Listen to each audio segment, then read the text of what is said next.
L'espoir est permis. Vos questions sont très pertinentes. Je ne sais même pas par où on va commencer. Je vais rapidement. Voilà, la deuxième question, quel est l'apport de la jeunesse dans ce combat? Qu'est-ce que la jeunesse peut faire? Qu'est-ce que la jeunesse peut faire? Déjà, ce qu'elle est en train de faire. Chercher à s'informer, à apprendre, à comprendre. Et quand on apprend, on comprend, on agit. Parce que là, on va agir dans le bon sens. Et dans le contexte démocratique actuel, vous êtes des privilégiés de la jeunesse malienne. Les jeunes n'ont pas eu la chance d'aller à l'école. Les parents ne peuvent pas tenir. Vous avez la chance de tenir. Vous avez la chance d'être à l'école. Vous devez d'abord comprendre que vous êtes investi de devoirs. Devoirs, pas pour vous, mais par d'autres qui ont payé en vos lieux de place, pas seulement vos parents. Quand on a installé l'école dans ce pays, le président Modibo a dit on va tout prendre pour le mettre dans l'école. C'est maintenant qu'on a eu les écoles privées. Sinon, même les BIC nous étaient servis. Le père ne payait pas de BIC, il ne payait pas de tenue pour les lycées, il ne payait pas, il ne payait rien. Il ne savait pas le salaire de l'enseignant. Maintenant, vos parents connaissent le salaire des enseignants. Alors que le salaire était quelque chose de sacré, de secret. Non, tout est mis dehors. Donc vous devez vous dire que vous avez un devoir de génération de changer ce pays. Hier a touché un bout. Et je vais parler de ce bout-là. Il a dit vous devez, au moment du vote, vous votez pour l'argent. Vous votez pour des gens qui posent des actes, comme vous-même vous le dites, concrets. Et le concret, c'est la moto. Le concret, c'est l'argent. Le concret, c'est les ballons. Le concret, c'est les pains. Les autres qui vous montrent, indiquent la voie, sont suffisamment pauvres pour que vous votiez pour eux. Alors que c'est des jeunes comme vous. Lui, il aurait pu être tué en mars 91. 21-22 mars 91, il pouvait être tué. Il était compté d'ailleurs parmi les premiers à être abattu. Moi, je n'en parle pas de moi. Mais nous avons osé. Personne ne nous donnait de l'argent. On volait l'argent de nos pères, de nos mères, pour aller pour faire créer des voyages, pour aller dans les écoles, pour parler. On passait la journée avec un sandwich dans le ventre. Si encore on a de la sandwich, sinon on se amène Marabatiketa. Et on partait partout pour dire que l'école, c'est pas normal qu'un enfant de ce pays ne soit pas instruit, que c'est pas normal qu'il y ait qu'on mette l'enseignement les mains de nos seuls parents. On dit non. Il faut que quand nous finissons nos études, on ait de l'emploi. C'est une obligation pour l'État de donner du travail à ses citoyens. C'est une obligation pour l'État de créer les conditions idoines pour que tout le monde soit enseigné, que tout le monde soit instruit, pour que tout le monde soit soigné. C'est une obligation pour un État au pouvoir de faire en sorte que son pays puisse s'enrichir. C'est une obligation. Donc c'est comme ça que nous avons compris les choses. Et nous sommes battus, donc nous avons ouvert la voie.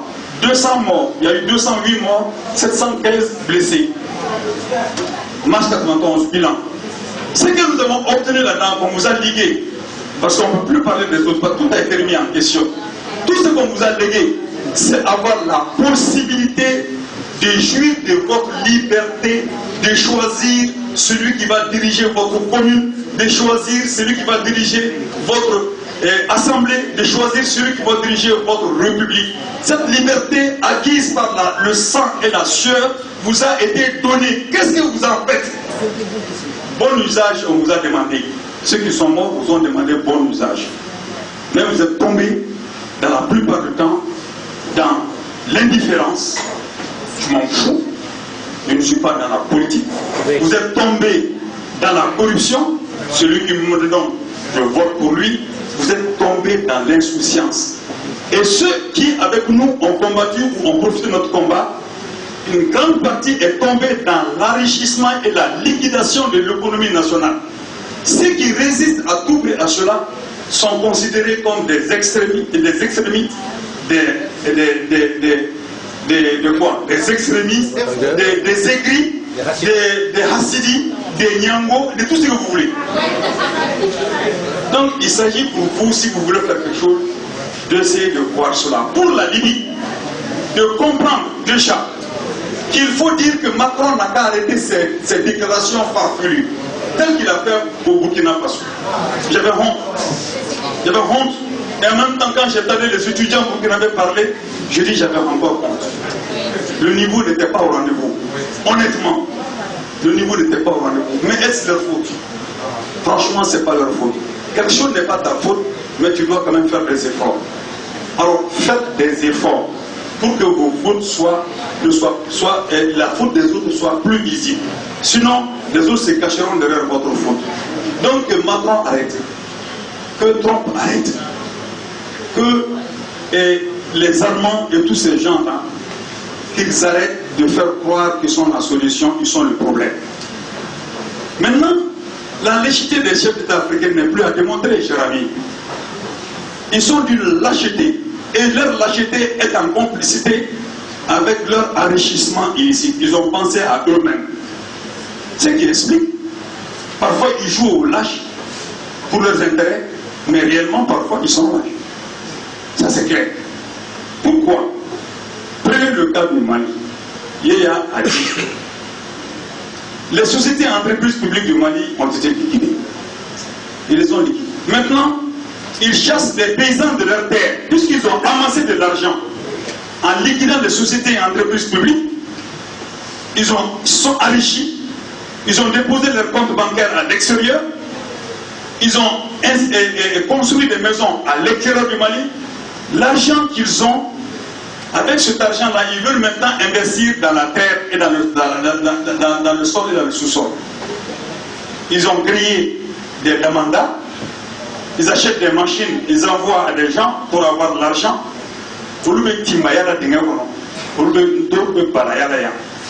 Donc ils prennent l'argent et là-bas, ils investissent en dehors du Mali. Le pays est devenu un système où on vient prendre les sous, on s'en va avec. Une seule société à Loulou t'injecte dans l'économie 1150 milliards de francs CFA par an. 1150 milliards de francs CFA, ça c'est une seule société. On en a aujourd'hui 11 000.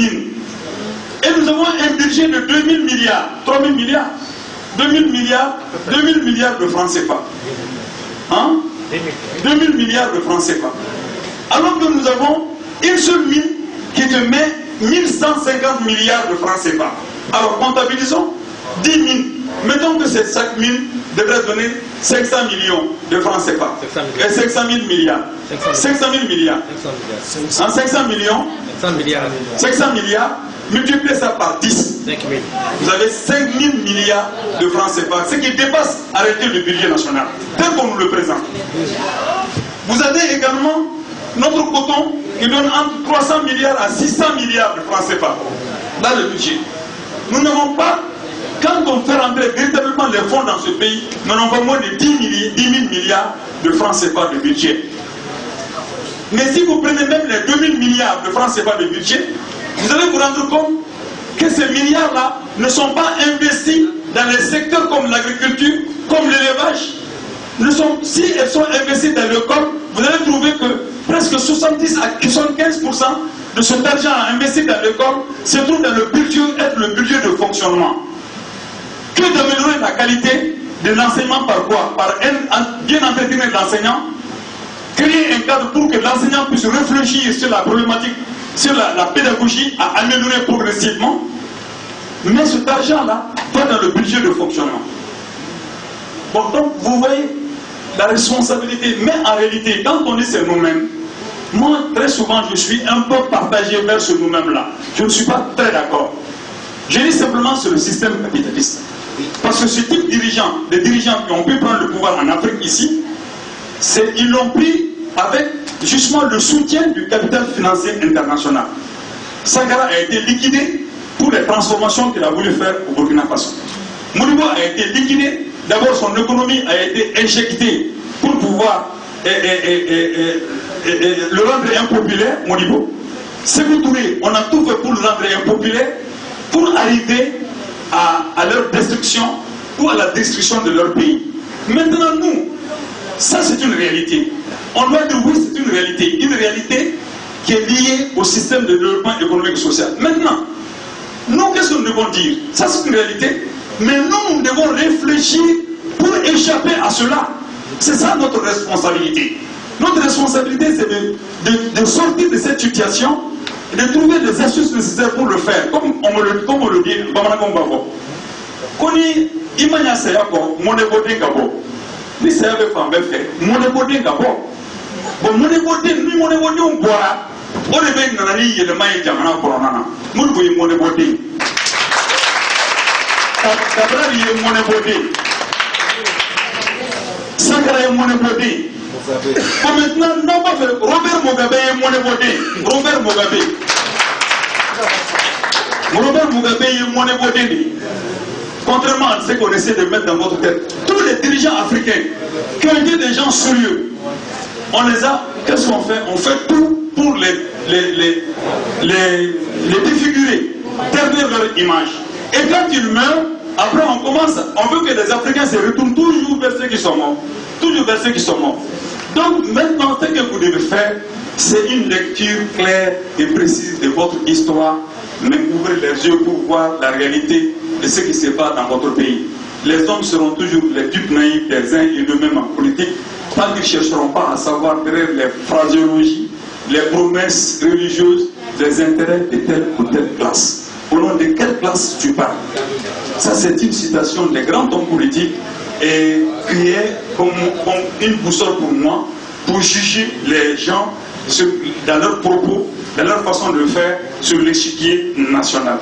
Maintenant, donc, pour la Libye, chers camarades, je pense que vous devez vous organiser pour dire la Libye aux Libyens.